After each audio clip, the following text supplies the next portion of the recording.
Ukrainian officials say Russia is now trying to open a new front as shelling intensifies. 10 Russian soldiers have been captured by Ukrainian forces. They say the Russians were carrying documents and weapons. CCTV's Kate Parkinson reports from Donetsk, where heavy fighting has not eased. Well, the fighting here in eastern Ukraine showed no sign of easing on Tuesday. In fact, the leadership of the self-proclaimed Donetsk People's Republic, the name that they give to this breakaway territory, announced on Tuesday that its forces had launched a major counteroffensive in the early hours of Tuesday morning. Now, this follows claims from Kiev that on Monday, Russian forces in Russian military vehicles crossed into eastern Ukraine at the most southeasterly point of the country. Kiev said that clearly done to open up a new front line in this eastern conflict.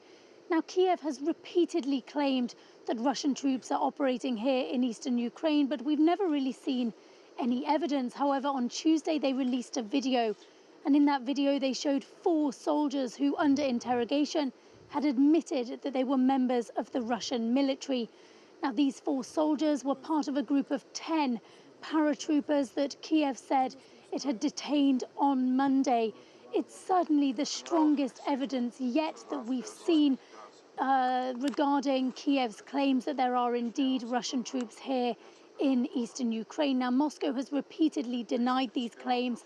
And in fact, on Tuesday, a spokesperson for the Russian military told a Russian news agency that, yes, these soldiers were Russian soldiers, but they had surrendered to the Ukrainian military after crossing into eastern Ukraine by accident.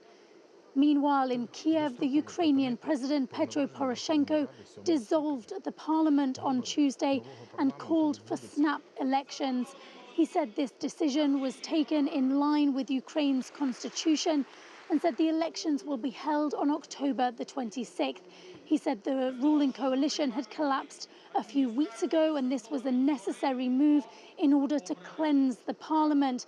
That word cleanse, very interesting here, because he alleges that there are deputies in the Ukrainian parliament who are allied to the pro-Russian forces here in the east of the country, and he's certainly keen to bring in new deputies who are more in line with his way of thinking.